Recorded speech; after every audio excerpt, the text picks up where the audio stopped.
Let's do it. All right. Roll 'em. All right. Yeah. Okay.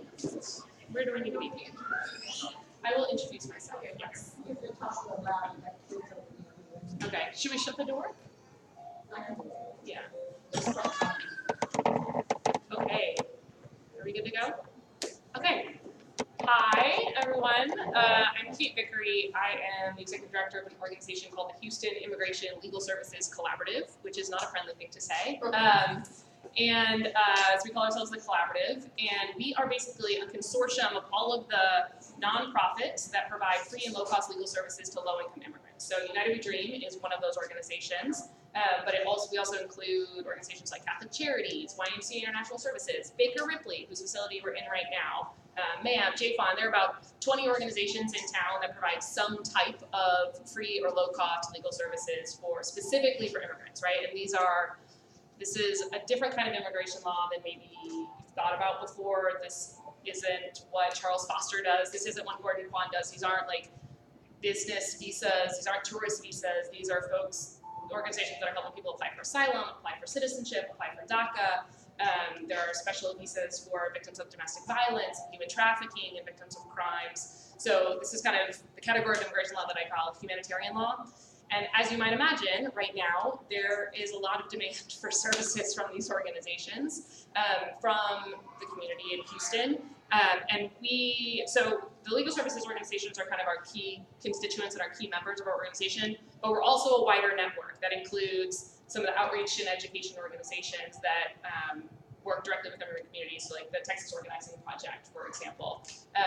The law schools that have immigration legal clinics are part of us. There are funders who are part of our collaborative. So we are kind of a messy network, and so the issues that we deal with are how to do a better job connecting people together. And there are kind of three different levels of people that my project that I want to talk to you about a little bit here is kind of dealing with. So we've got organizations that are trying to provide legal services to clients.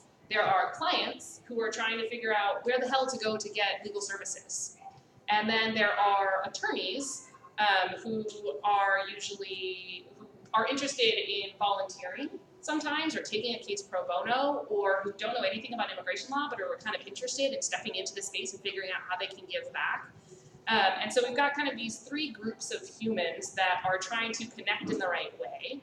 And one of the projects that we've been really working on this year as a result of the big changes in immigration policy, the executive orders on immigration, the Trump administration, and now SB4 have really caused, and Francis we can talk more about SB4 and policies, but that's not the purpose of what we're talking about here. So what we did early this year is we launched the Climate Immigrant Rights Hotline. And there are a few partners that are involved in that. The ACLU of Texas, our organization, an organization that mostly serves women seeking asylum called the Tahereh Justice Center, Vincent & Elkins, which is a big international law firm, and the Houston Volunteer Lawyers organization, which is kind of the hub for connecting pro bono attorneys with lots of different cases, but they don't do anything around immigration law.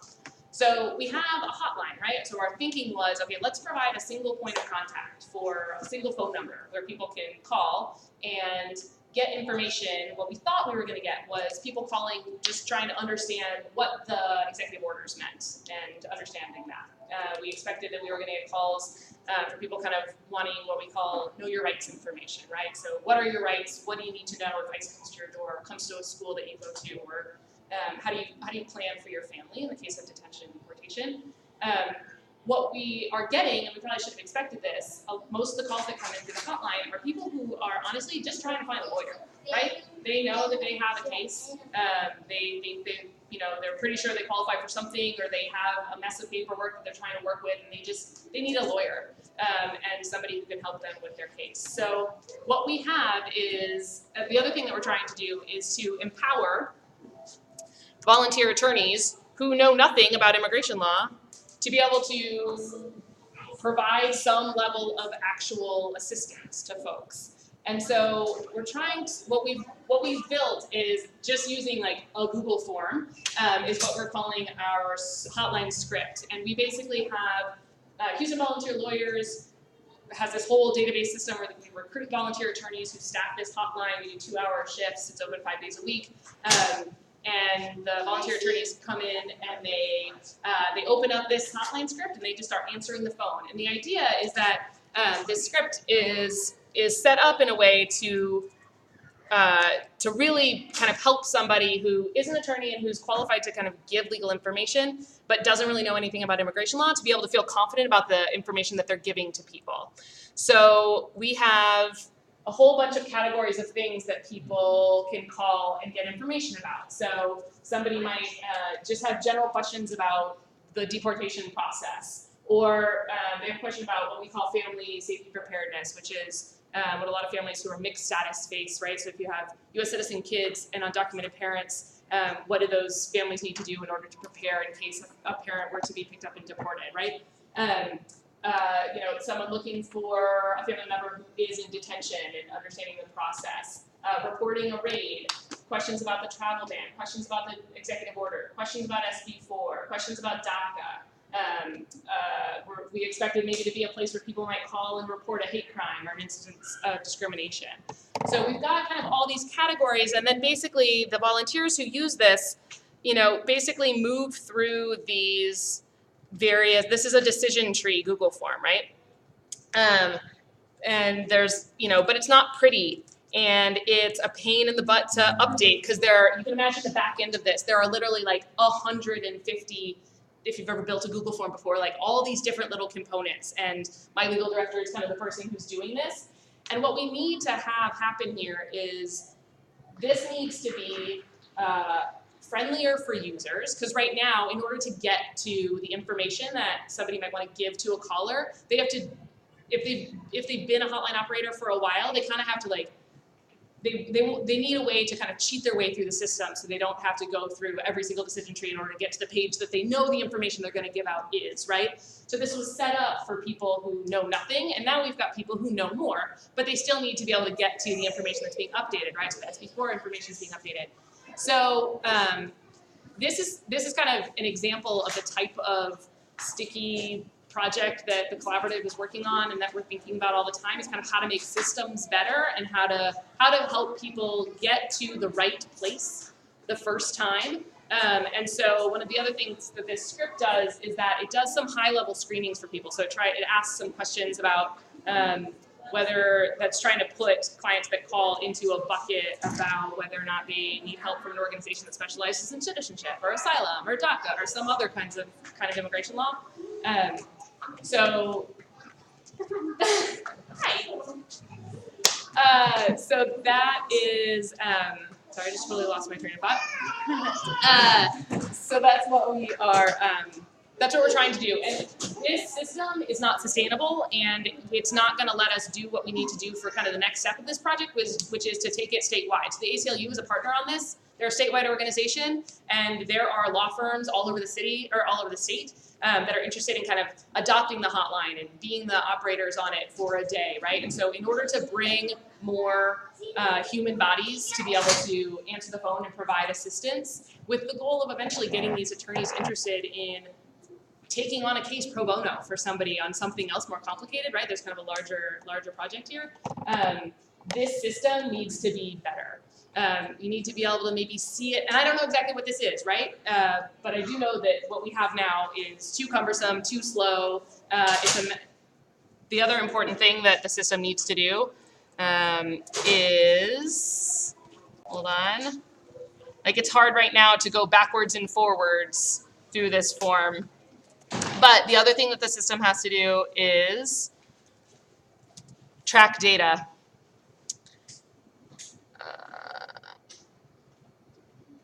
Sorry, leave page.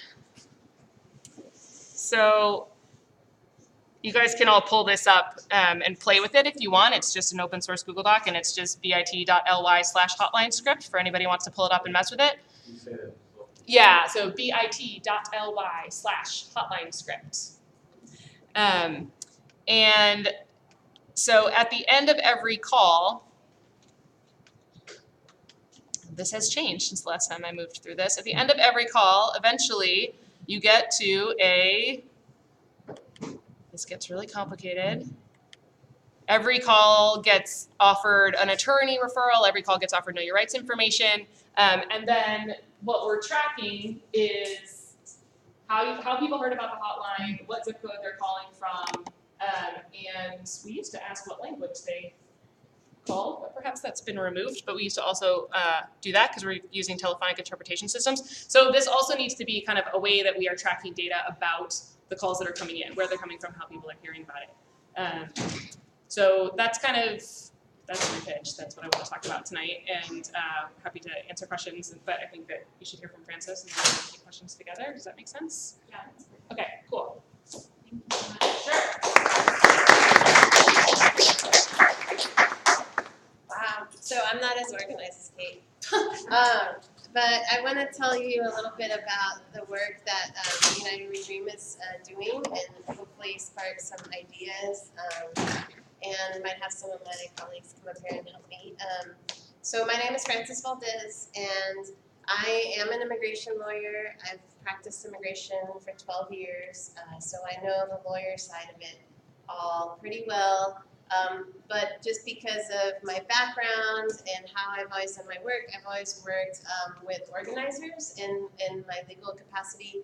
So when I joined the board of United We Dream in 2012, it was just a really good fit for me, where I could think about law, but also think about organizing and advocacy and activism as well. So I see United We Dream really, well, it's this place where all of these things come together, right? And I am not honestly the best representative of United We Dream, although I am here to support. Really what United We Dream is about is young, undocumented people organizing and advocating for themselves. So I'm one of the people that is always supporting in however I can, but it was founded by and for undocumented young people. And which is another thing that always really made the work attractive to me with United We Dream, because it's a group of young people. We do things differently than a lot of immigrant rights groups have always done. Something that I'm very proud of that we do is that we always look at issues from a broader perspective, and there's a term that's used a lot that a lot of people don't understand, but from an intersectional approach, which basically means that you have to look at the whole person.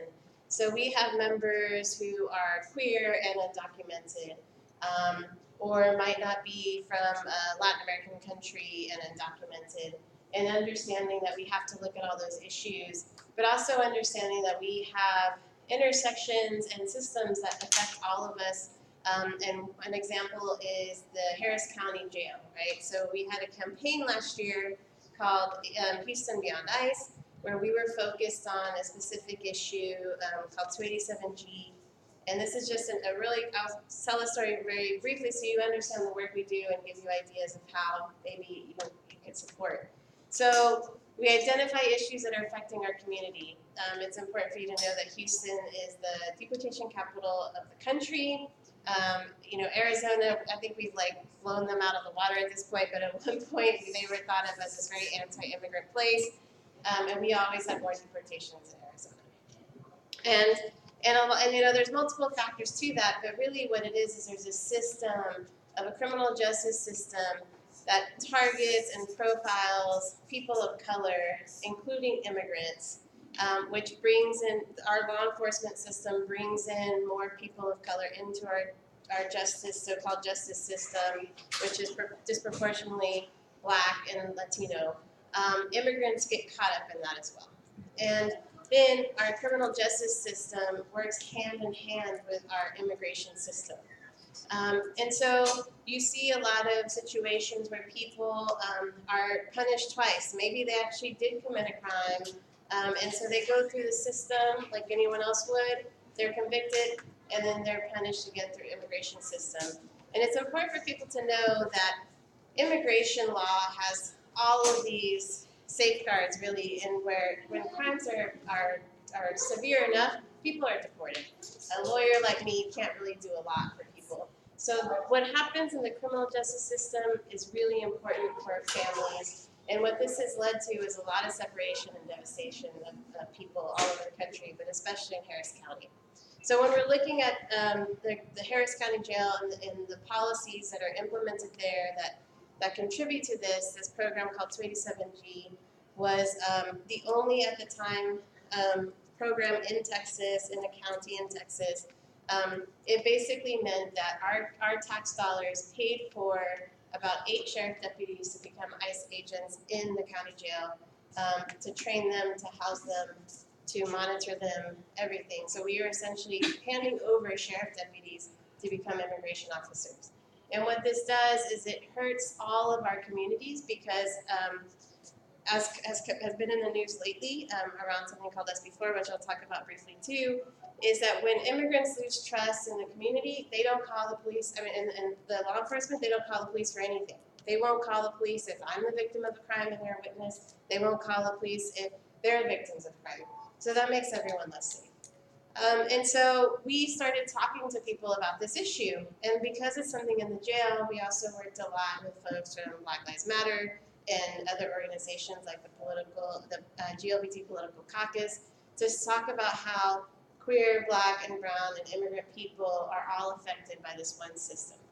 And so Chris, who's in the back, wanted me to make sure I talked about civic engagement, because when I think about our work in the United We Dream is because it is immigration, which unfortunately is very political. Politicians love to play with the lives of immigrants, and so we have to be involved in the system. And so how do undocumented people have any say, right? That's what they bank on. They bank on the fact that people are living in the shadows, they're afraid. And so what United We Dream does, as I said, we try to do things differently. United We Dream and a lot of our organizations that are involved in it, we're the ones that were coming out and speaking out, and you had dreamers, as you've probably seen, coming out and saying, I'm undocumented. And at a time when no one was doing that, it was very dangerous. And now it's back to that time where it can be very dangerous to come out and say, I'm undocumented. But the reason that it's important and what United We Dream has shown is that by telling stories and by being honest and speaking your truth, that's how you change hearts and minds, and that's also how you build power. And so United We Dream was one of the main organizations that pushed and led to Obama announcing what's called Deferred Action for Childhood Arrivals in June 2012, because they pushed him, because they spoke out, and because they weren't always polite. And that's another thing that we do. I think that you all kind of in the tech world understand this idea of disruption. That is really what we do. And I think it would be great if we probably figure out how to do it more in a technological way. We do it in a one-on-one way. We do it through actions. We do it through phone calling. We do it through all kinds of ways that we can think as creatively as possibly to disrupt the system, to make people understand that this can't be business as usual. And so now, here we are in a age, and I was going to say at this beginning, but I'll say it now. I hope I don't offend anyone, but I'm just going to have to be very honest that Donald Trump is a disaster for the immigrant community. Greg Abbott is a disaster, and most of the Republicans, frankly, in the state are a disaster for the immigrant community. I don't think that that's because they are Republican. I think that's a choice they have made to go down this road of turning the Republican Party into worrying about issues like where people are going to the bathroom and who and what dreamers or students or families are doing, as opposed to actually thinking about maybe education for all and other issues that can really help our community. And so after the election of Trump, who basically, as we all know, ran on a very anti-immigrant agenda, our community has been in a state of trauma and terror. And I really don't want to underestimate when I use those words, that is really how people are feeling. People are extremely depressed, anxious, and scared. We have, mothers who aren't going to visit their doctor's appointments because they are afraid, pregnant women, afraid to see the doctor because they don't know if someone's going to call ICE on them. We have children who are afraid to go to school. We have teachers who are also terrorized because they love their students and they don't know what to do for them. We have employers that are afraid what's going to happen to their workers. And we have, students in universities who are now worried about the police on campus asking them their immigration status. And then even me, someone, from Texas, my family has founded the town of Fort Davis, Texas in 1854, but as a brown woman, I know that if a cop sees me on the street, he might ask for my immigration status. And, well, I'm an American, but I'm not going to answer that question because we all know what that really is racial profiling, right? And so what we've created is a situation of oppression and terror in Texas. And the reality is that if you're a person of color and you don't know about this, well, you should, because it's probably going to affect you. And again, we're talking about this issue not just about how this is going to affect immigrants, but with a law like SB 4, which was passed this session, which was SB 4 means that this was the number 4 priority for our governor. Of all the things that he could prioritize, it was on the top of his list to say, I want to make sure that law enforcement can, and that our local law enforcement cannot stop or create any policy for individual officers to not ask immigration status. And so what does that mean? That doesn't mean that they have to ask it, but what it means is that we all know we live in Houston, Texas, and this is the most diverse city in the country, but we also know the history of the state, which is a state that was once known for lynching Mexicans and for discriminating against people for very many years, and that heritage is still here. And we know that there are individual law enforcement officers that harass people for no reason at all, and now they can do that lawfully. And so this is something that we're really concerned about. And so as similar to the 287G fight, we talked to people. We sat down with the sheriff. We sat down with county commissioners. We're reasonable people. We will explain to you, and I've been in meetings where I'll explain the policy and I'll explain how everything works, and that's the work that Emilio does for us at the national level. But because these are people's lives and because this is driven by people who are directly affected, if that doesn't work, we will disrupt. And we will make you mad, and we will do what we have to do so that you know that this is not business as usual. And that's really where we're at right now. We're with our city as well as our state. Because we went to the state legislature. Chris and I were there multiple times through the early morning with hundreds of people testifying against SB 4 when you had almost 1,000 people testifying against and a handful testifying for. But our Republican representatives did not care, and they voted for it, and Greg Abbott pushed it through. So now we're at a point where we need our local officials to do something. Our mayor's tagline right now is, we're a welcoming city. I could probably tell you his speech, without notes if I wanted to, but I'm tired of hearing it over and over. Yes, we are the most diverse city in the country. Yes, we need to do something to protect our people. But all we want to do at this point is just say, oh, we're a welcoming city. You have been and always will be welcome in Houston. Well, I don't know what that means when you're the deportation capital of the country. And so the reality is there's a disconnect. And so, recently we were at a forum for the mayor, and we did disrupt him, and he wasn't happy about it. And there were people there were people that, not everyone there was for us. Everyone was saying, oh, be nice, be respectful. But the people that I work for are literally, or work for and with, are literally afraid for their lives and for their families' lives. Our staff right now is considering, does my family stay in Texas or do we move? And that's a heavy thing and these are people who are out, undocumented, unafraid, but the reality is they still have families and they're still afraid, right? So with that said, now we're at the point where, similar to what we did with 287G, we sit down with you, we do what we have to do, and you're not going to do anything about it, well then we're going to get you out like this. And this isn't about a political party. We're not partisan, and we like I said, we disrupted Obama as much as we would disrupt anyone else. This is about people needing to survive and to fight for their lives. And so we have some districts in this city that went for Hillary Clinton, and one of the major proponents of the bill, Senator Joan Huffman, who was the chair of the committee that got this through the Senate, is on the west side of town. Her district intersects with Sarah Davis, who tried to talk about being a moderate Republican, and said she was reasonable, but voted for SB 4. And it also intersects with Congressman Culberson. And so there are some really interesting areas in Houston, as well as another area we're going to be looking at is the east side of town where we were on our 287G campaign. And we went to the east end of town, and what we did is undocumented people talked to voters and said, I'm undocumented, I can't vote, but let me tell you about 287G and how the sheriff affects this. And we'll talk about the issues that matter. And people went to the polls because of 287G and because of their own experience with oppression and profiling of law enforcement. So they could relate.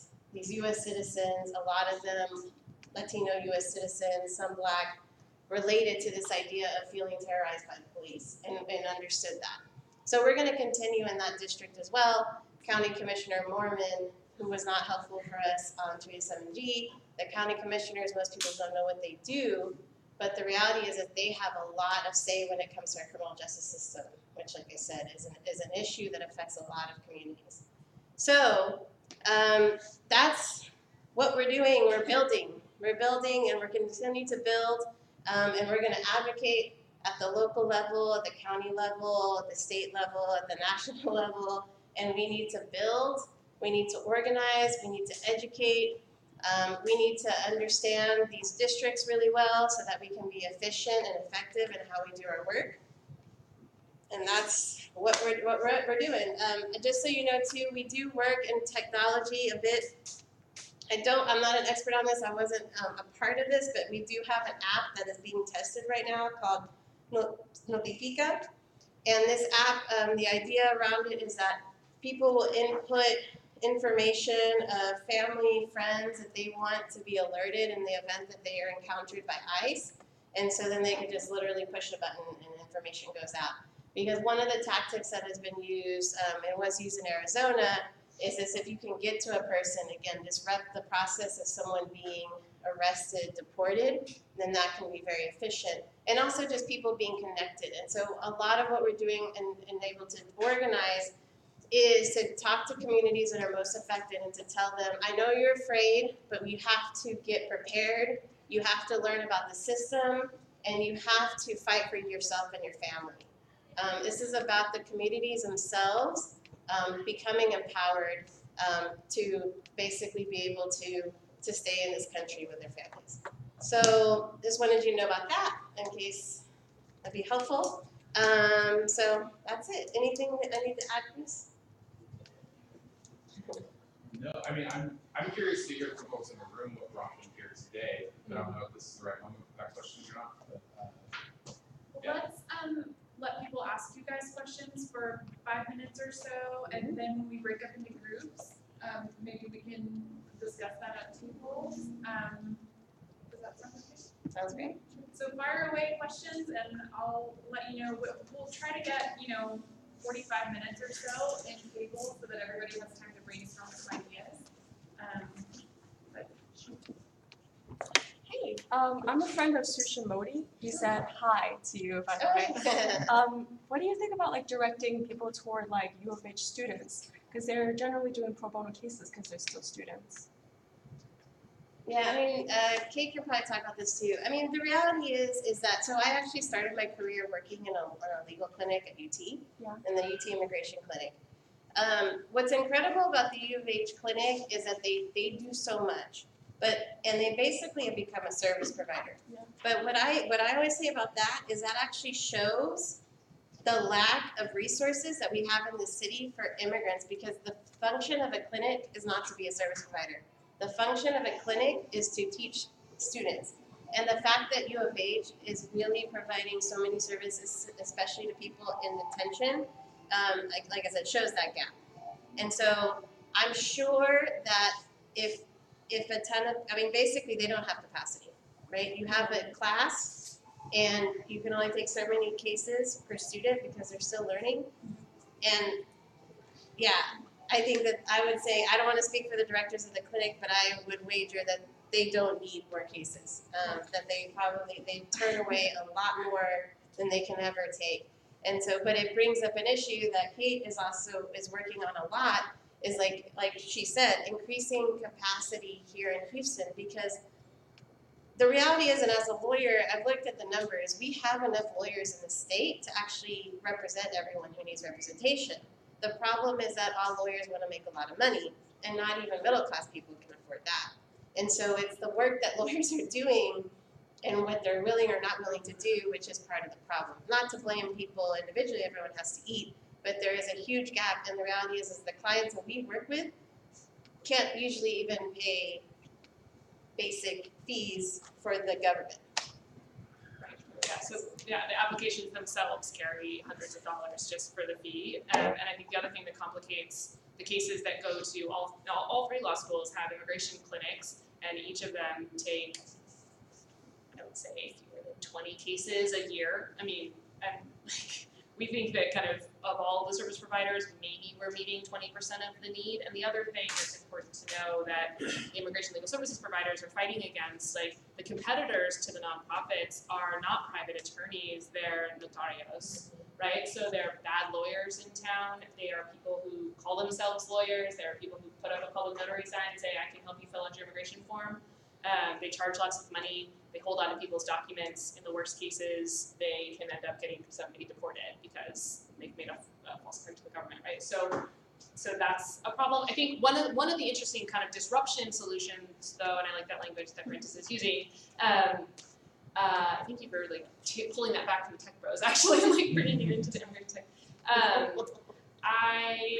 Is that there are some interesting models happening in other places around the asylum complex. So context. So asylum is a really, really complicated area of immigration law, and there are lots of different components of the process of applying for asylum. And in a person's, from the point at which you cross the border, say I'm filing for asylum, to the point at which you most of the time lose, but maybe win your case, your right to stay in the United States, can take 4 years. So that's another reason why students aren't a great solution for a lot of these things. Cases take a really long time.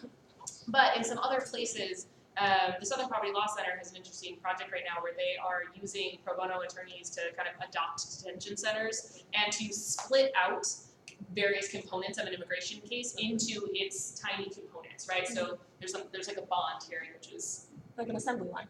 sort of. I mean, it's more. It's not like a straight assembly line. It's a multi-branched assembly line. But you could, I think traditionally lawyers think about like interacting with the client from intake, from screening to intake, all the way into to the point at which the person wins or loses their case. But I think that one of the creative ways to possibly increase capacity and use a greater number of attorneys who don't know how to help somebody through an entire asylum process, but maybe we could train them on bond hearings or habeas, there are components, right? I'm not an immigration attorney, so I throw these words out randomly. But that's another thing that people think about. Next question. Do you have a question? Kind of piggyback off there. If my wife's an attorney, if an attorney or law firm wanted to get involved in something like this, how do they go about doing that? So there are lots of opportunities directly through United We Dream. Our website is HoustonImmigration.org, and there's a Get Involved tab, and there's a list of volunteer opportunities for attorneys. Almost all of the nonprofits will work with volunteer attorneys, and there are different ways for people to plug in, even if they're not immigration attorneys. Whether, everything from volunteering on the hotline, which is kind of the smallest thing you could do. I don't mean small in terms of insignificant, just small in terms of time commitment and expertise needed. And then, organizations run all-day citizenship workshops where you can come in and get trained on how to help people fill out a citizenship application in a one-day workshop. And then kind of the largest side is organizations like the Stockholm Justice Center, Kids in Need of Defense, Catholic Charities will provide mentorship for pro bono attorneys who are going to take a case from A to Z. So there are various What levels. was your website you said? HoustonImmigration.org.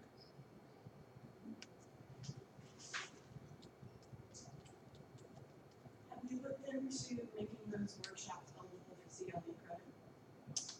The workshops, the workshops where, So when you're talking about workshops for training on how to fill out the paperwork, yeah, is there an educational component CLE eligible? That's an interesting question. I have no idea if anybody has actually done that. I'm gonna say no. What do you I mean, I thought about it, so I used to work here at Big Meadows Public Neighborhood Centers like 3 years ago. And we thought about it. The only challenge is that you have to pay money to get the CLE. But yes, the training itself is an opportunity because we have to train people. But something we did, United We Dream and the Immigration Collaborative and another group called Immigrant Legal Resource Center a couple months ago was we had a CLE actually in this room with the idea of people then like learning. It was a 2-day CLE. It was pretty in depth, but like the idea was you could even go beyond the citizenship workshops and do a bond hearing and maybe take some court cases. So we do have opportunities that come up and provide CLE credit for pro bonos. And especially the other thing that a lot of non-immigration lawyers are doing is helping the unaccompanied minors, the young children that come, and there are a lot of resources and potential CLEs for that as well. There are definitely lots of training. There are lots of CLEs opportunities in Houston happening all the time from a lot of organizations, but not always necessarily tied to those. And I just meant it as a possible incentive to bring people who Definitely. Yeah, I think right now, I mean, there is a huge interest in volunteering for this now, right? And I mean, you can always use more attorneys, but I think the demand even for those workshops is huge. The organizations that are doing kind of the naturalization workshops, Baker Ripley is one of them. The city of Houston helps with that.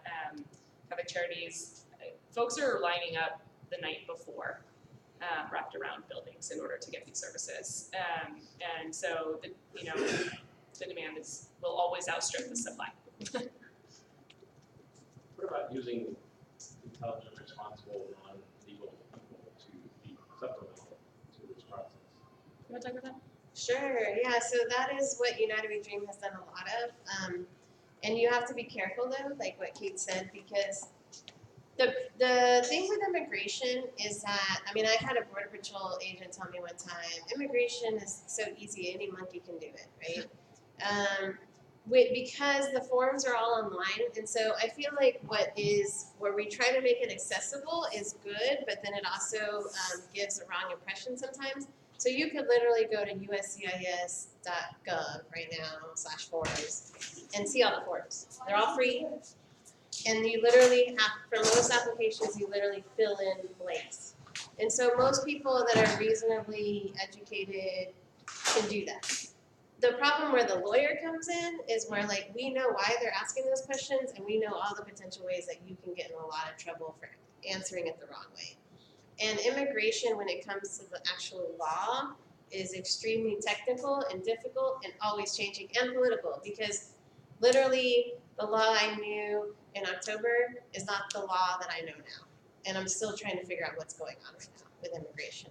And so, but there are opportunities, and that's what we've done a lot of, is like figuring out and identifying the places where this is a type of case that a non-lawyer or also what's called the Board of Immigration Appeals representative. And so United We Dream could do that, where we have our organizers become what they call BIA representatives, where you have to apply to the appellate court for immigration. And only nonprofits can do this. They apply to the appellate court to be recognized, and then the individuals also have to apply for the accreditation. And so, and then you can officially do basically anything an immigration lawyer can do, depending on your level of accreditation. There's partial, which is for certain administrative stuff, and there's full for court work. And so that is something a lot of the groups in the collaborative do because basically nonprofits can't afford lawyers, right? It's expensive to have a bunch of lawyers on staff. And so, and what I did when I worked here at Baker Ripley was basically create systems for citizenship workshops and then DACA workshops where we could screen out what are the cases that we can do and what are the cases that actually need a private attorney. And that's what we do. We do a lot of triage all the time as immigration lawyers, especially working with low-income clients. And we do use a lot of other people, but there's still a learning curve and there's still a lot of work that has to be done to get the non-lawyer to that point.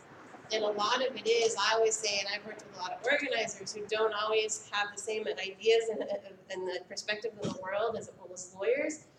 But the most important thing is to appreciate the complexity and appreciate everyone's role. So there is a place where you need a trained lawyer, and then there is a place where you can have an organizer who just a volunteer. And so, but it's really important to know what those roles are and where someone's work begins and ends.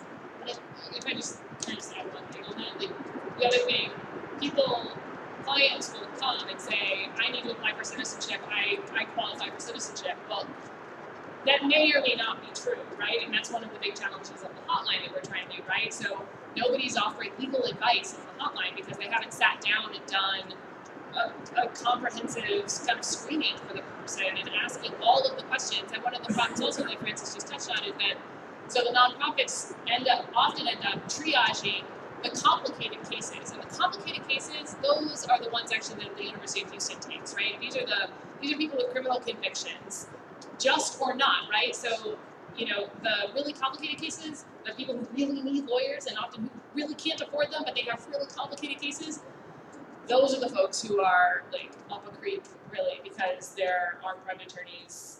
There aren't enough private attorneys, they can't afford a private attorney, and the nonprofits are saying, sorry, your case is too complex for me. So that, in a lot of ways, like those are the cases that are really falling through the cracks. I just had a question. Oh. I'm not gonna. I'm like, shut up. No. And this is probably a really naive question, but is there any way the context that you talked about providing for why they're asking the certain questions on? It's okay if we can't have Yeah. Is there a way to kind of create a video curriculum or something of this contextual information that could be more easily disseminated with the easier cases and then have ways of helping to identify the hard cases?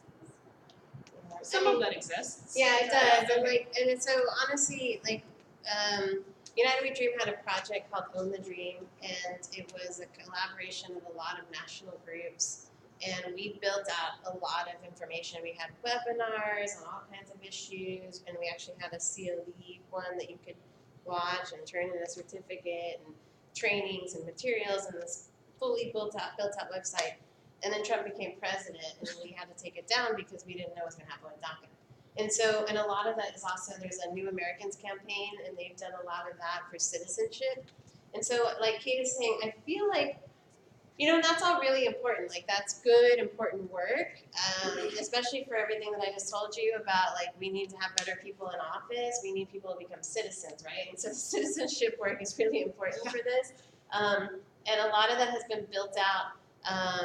And I think where we're kind of getting to this point where it's like we're building out the simple stuff, like, as much as we can. And we kind of hit a wall where we have to deal with complicated situations. And I mean, and I think we're trying to do that also with Know Your Rights, and we're also doing with the collaborative these power of attorney workshops where, and actually we need family lawyers for this really, because I don't know anything about powers of attorney. Where we have families come in and sign a power of attorney in the event that, you know, a parent is arrested or deported, their kids are with somebody and they have power of attorney. So there's probably more we could, and we're working on all that. I think we're working on a lot of stuff around Know Your Rights in the SB4 context and just power of attorneys and issues like this, and basically what does it look like in a Trump world. And so things are changing. But again, all of that gets really complicated because when you're dealing with racial profiling and maybe aggressive law enforcement, like, again, these are probably all the cases that would like be pushed out into that's a complicated situation kind of thing. But I feel like it's becoming more normalized, and I will say that a lot of groups that never wanted to really talk about criminal justice issues now are, which is really exciting, because it means that we're seeing, again, I feel like for a long time we were blaming the person, like, oh, these types of people are criminals or have done something wrong, instead of looking at a system that is like meant to actually oppress certain people. And that's why things happen. So anyway, but yeah, I mean, good idea, and I think we do we try to streamline as much as we can, and that's why we work collaboratively as much as we can. Was the Own a Dream was on a government website? No, it was United We Dreams website. Why did it go away? Because basically Trump ran, he said, you know, in his campaign that he was going to end DACA. And so when he became president, like no one knew what was going to happen. Then he started backtracking, and then you have Paul Ryan saying, well, you know, Dreamers don't have to worry, but everything else that we see with, I mean, the executive orders that came out the first 2 weeks, I mean, almost gave me a heart attack with the things that he's done to immigrants. It was the content changed. Well, it's just the landscape, like, Right. he hasn't officially, so basically, like we said, this idea of easy and difficult. DACA was no longer, even if you had no criminal issues or any problems, was no longer what we could identify as an easy case, because we didn't know what was going to happen to that person. So now we basically are telling people you need to hire a lawyer even if you do DACA. Because, and not because the process changed, but because just our reality changed. I think nobody's doing proactive outreach on DACA right now, right? Because essentially there are 800,000 people whose names are in a giant registry with the government saying, I'm undocumented, I have temporary status. DACA is nowhere close to a pathway to citizenship, right? It's a 2-year stay of deportation and a work permit. That's it. And it can go away at any point. So you will not find a lawyer in this country who's a good one who's saying like, definitely apply for DACA and don't think carefully about it. Is there a scorecard in relation to United We Dream's issues for legislators' voting histories? I've been wanting to do that, yes. And that's actually something we thought about around the November election. So thank you for talking about that. And I think it's a great idea for us to basically, you know, similar to what like the League of, well, I guess they don't actually score. But I would love for us to, yeah, where do they fall in this line? And you talked about 287G. In February, I guess, Gonzalez, who is one of our spirit animals, or was our spirit animal when he was with the city council. Has there been a hiccup in the process that he was opting out of that? No, so he did, right? And that was part of our campaign, you know. I mean, basically, what we did is we made this such a big issue and along with a lot of other people, but made this, and our goal was to make this 287G the issue for Latino voters in the November election, which I think we did, because no one even knew about it and no one really knows what sheriff does, right? And so all of a sudden it was like, oh, 287G, sheriff. And because of all that buzz, Ed Gonzalez actually adopted it to his platform and said, I will end 287G. And it took a while, but he did end it in February. And if you want to go to the Rachel Maddow show and look like Ed Gonzalez, Rachel Maddow, it's actually a really great clip and it explains the whole campaign really well in a really nice visual way. But this is the reality, is that we always knew in our campaign that 287G was just the beginning. It was just the tip of the iceberg, but we also knew that we were in Harris County, and again, like it's like you always look back on things. At the time, we were the only county in the state that was doing this, and so we were really entrenched in this. Like no one wanted to let it go, even though it was ridiculous. It made no sense.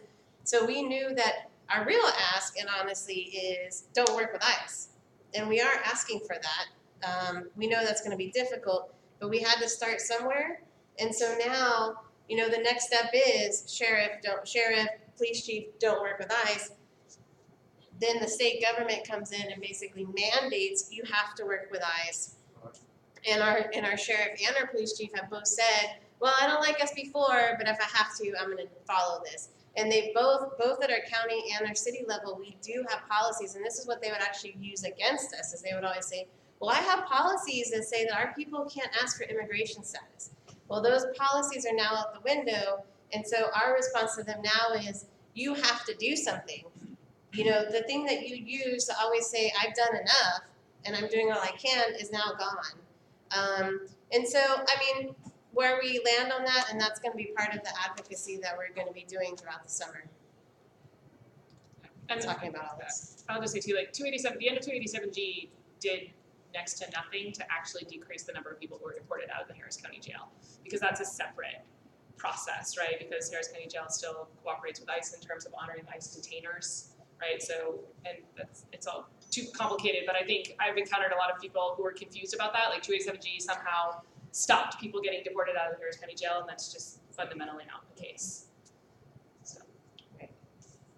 So, I think, I don't know if you guys have to jet or if you're able to stick Yeah, around at no, all. we're good. But, what we'd like to do is just sort of break up into tables. If anything that they have said has sparked ideas, which it totally has for me, so I hope it has for you, discuss amongst yourselves and then maybe float from table to table and kind of help answer questions.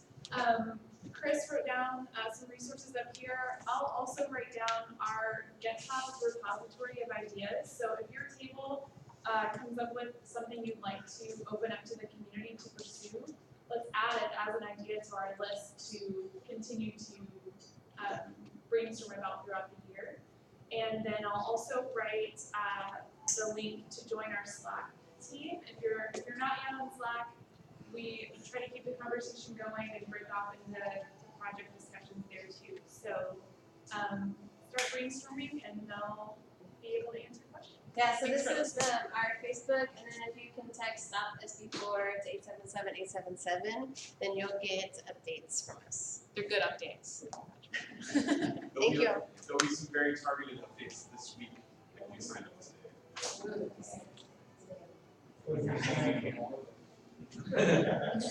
And please eat some more food.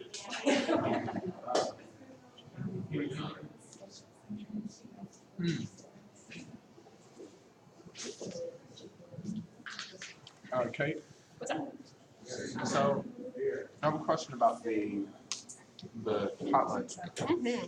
Is it possible to get like access to a copy of this? 'Cause it's like Because you have to dig through the whole thing. right. So yeah, I can not super easily right this second without giving you access to the back end. And that's actually one of the problems. And so people, some of the volunteers who are not so tech savvy are kind of like, this is fine, but I would actually really like to have this on paper. You know, so I can be like kind of flipping through. And so we kind of need something that's like easier to do that. And we're updating it all the time, right? So like the section about, you know, SB4, all this stuff, like this just came in. So yeah, so right now, like this is kind of, you can kind of meander through this. But I'd have to check with my legal director to